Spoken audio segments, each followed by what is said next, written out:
The smell came before the building did. Faint, sweet, rotting apples and old wood, carried on the air like something that hadn't fully disappeared.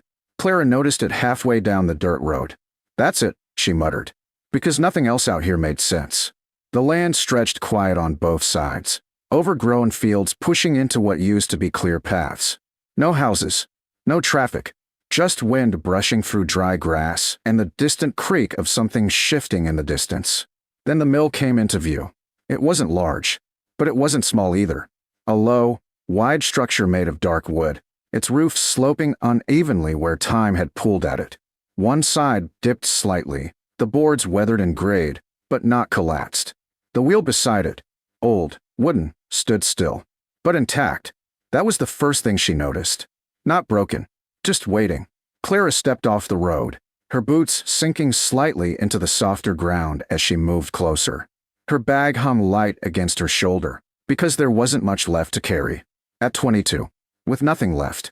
That wasn't surprising. No job, no savings, no place to go after the last one didn't work out. It hadn't been one big failure, just a slow unraveling. One thing slipping into the next until there was nothing left to hold. And now, she had $12, which was enough. Barely. The listing had been simple. Property, former cider mill. Condition, as is. Price, $12. No explanation. No promise. Just, take it or leave it. She almost left it. But then she saw the picture. This place, standing there like it hadn't decided whether it was done yet. And that was enough.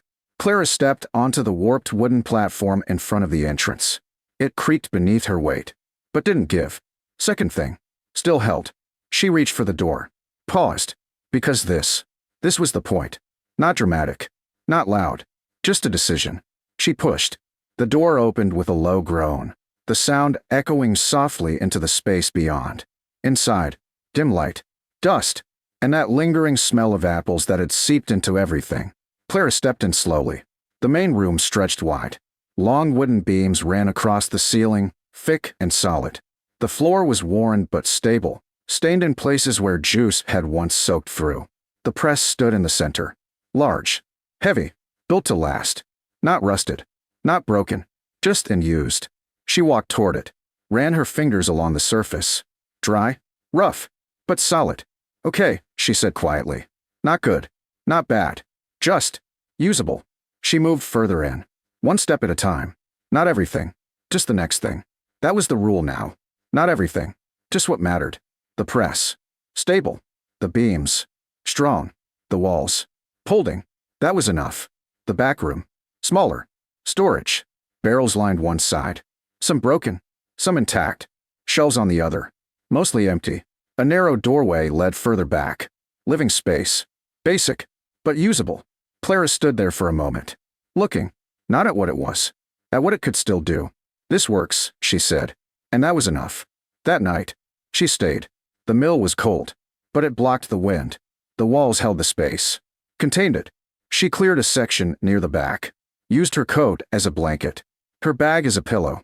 The silence was different here, not empty, not heavy, just present. Morning came with light filtering through the dusty windows. Soft, muted.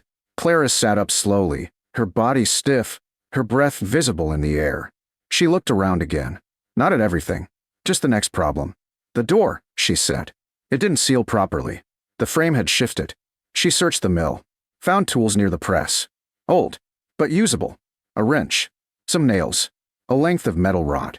She worked slowly, adjusted the hinges, reinforced the frame. It wasn't perfect, but when she shut it, it held. That mattered. Next, the windows. She covered the worst ones. Used cloth, boards, anything that blocked the wind.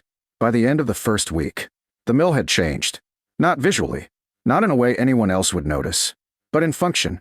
It held, and that meant she could stay. Food, still a problem. Money, gone. So she adapted. The land helped. Apple trees still stood nearby. Not perfect, not plentiful, but enough. Some fruit remained. Small, overripe, but usable. She gathered what she could, learned what worked. What didn't? Water came from a stream behind the mill.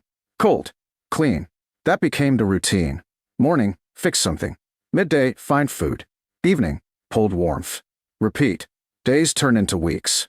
The mill started to feel different. Not like something she found. Like something she was shaping. She cleared more space. Organized what she had.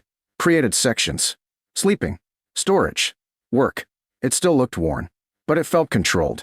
And control was everything. By the second month, she noticed it. Not something obvious. Not something broken. Something off. It was the press. She hadn't used it yet. Didn't need to. But now, she did. Clara stood beside it. Looked at the base. The way it sat on the floor. Too precise. Too aligned. She crouched down. Ran her fingers along the edges. The wood beneath it. Different. Smoother. Less worn. Her breathing slowed. Not faster. Focused. Because now, this wasn't just equipment. This was something else. She grabbed the metal rod. Wedged it under the edge of the press. Pushed. The structure resisted. Then, shifted. Just slightly. Clara froze. Because that wasn't supposed to happen. She pushed again. Harder. The press moved further. Heavy. But not fixed. Revealing a section of floor beneath it. Different. Marked. Intentional. Her pulse steadied. She set the rod aside.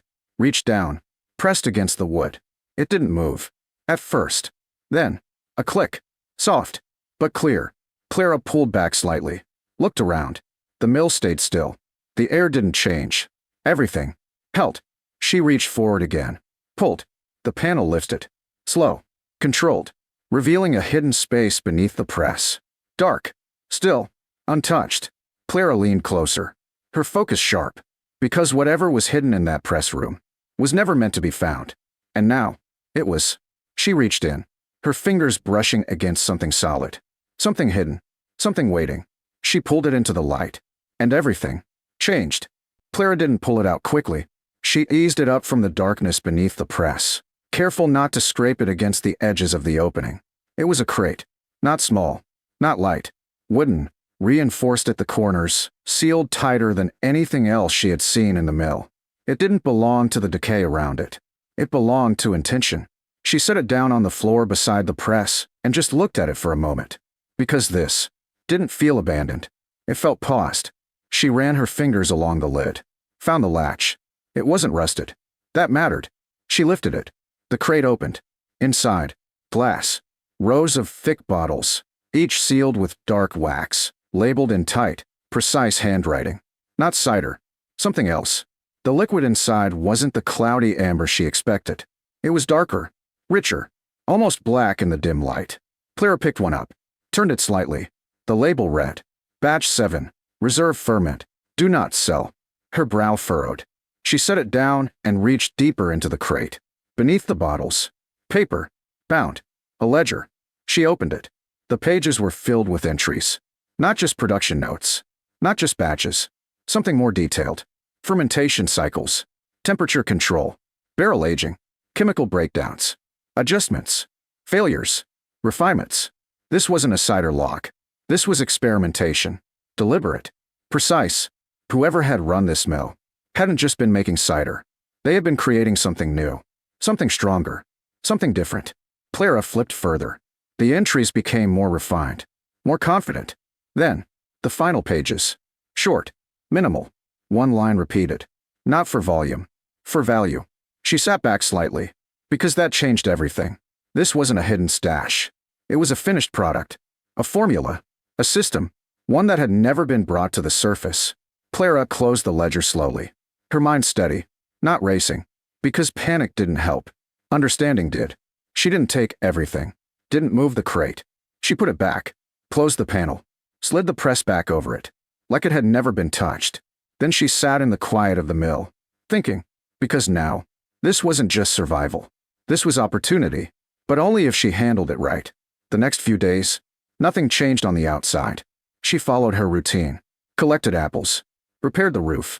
Strengthened the back wall. Because control mattered. More now than ever. But inside, her focus shifted. That night, she opened the press again. Pulled one bottle. Just one. Carried it to the table. Studied it. Didn't drink it. Didn't rush. She read the ledger again. Cross-referenced the batch. The process. The notes. Then, she tested it. Carefully. Not all at once. A small amount. The taste was different. Not cider. Not wine. Something deeper. Layered. refined. It held. She leaned back slowly. Because that was something people would want. Not cheaply, not casually. Something with weight, with value. The next step wasn't selling it. That would have been too fast. Too obvious. She needed to rebuild the process. Understand it fully. So she started small. Used what she had. Replicated the simplest version from the ledger. Basic fermentation. Controlled. Measured. It took time. Weeks. Failures. Adjustments. But eventually, it worked. Not identical, but close. Close enough. She made another. Then another. Slow. Controlled. By the third month, the mill changed. Not on the outside. Still worn. Still quiet. Still overlooked. But inside, it worked. The press ran again. The barrels filled. The process held. And Clara was no longer just surviving. She was building something. Then, she took the next step. Not to the town. To the people who didn't buy cheap. She found them slowly. Carefully. Travelers. Collectors. People who understood quality. Not volume. The first sale. Small. Intentional. No label. No name. Just the product. The reaction. Said everything. Where did you get this? The man asked. Clara didn't answer directly. I made it. He looked at her. Then back at the bottle. You're underpricing this, he said. She didn't argue. She adjusted. The next one. Higher. Then higher again. Not greed. Positioning. Because the ledger had been right. Not for volume. For value. Word spread. Quietly. Deliberately. There's something coming out of that old mill. It's different. It's rare. Clara didn't expand too fast. Didn't flood it. She kept it limited. Controlled. And that made it stronger. By the 5th month, the mill stood differently. Not restored. Not polished. But alive. The system worked. The product moved. And the value held. Then, one afternoon, a car pulled up. Not common. Not local. Clean. Expensive. A man stepped out. Older. Measured. He walked into the mill without hesitation. Looked around. At the press. The barrels. The structure. You found it, he said. Not a question. Clara didn't respond immediately.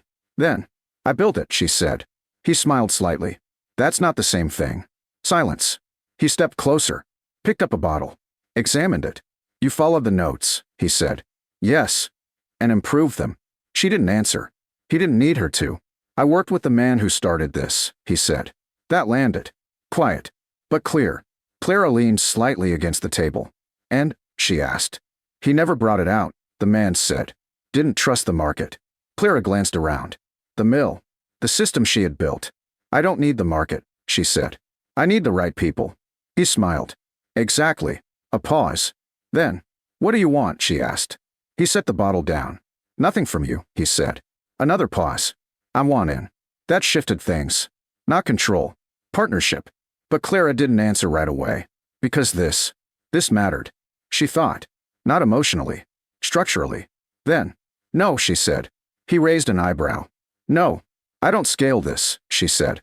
I don't expand it. A pause. I keep it exactly where it works. Silence. Then, the man smiled. Good, he said. Because if you scaled it, it would break. He stepped back. Reached into his coat. Pulled out a small envelope. Set it on the table. Then don't grow it, he said. Protect it. Clara didn't open it. Not yet. He turned. Walked out. The car left. The quiet returned. But it wasn't the same quiet. It wasn't empty. It was full. Clara stood there for a moment longer. Then reached for the envelope. Opened it. Inside. Not money. Not a contract. A list. Names. People. Places. Selective. Intentional. A network. Not for growth. For preservation. She folded it. Set it down. Then looked around the mill. The press. The barrels. The structure she had built. It wasn't big. It wasn't loud. But it held. And that was everything. She moved back to the press. Placed her hand on it lightly. Not as something she found. As something she used. Something that worked. And whatever came next would be built the same way. Not bigger. Not louder. Just better. One step at a time. Just the next thing. Because this time, she didn't build something to escape. She built something no one else could replace.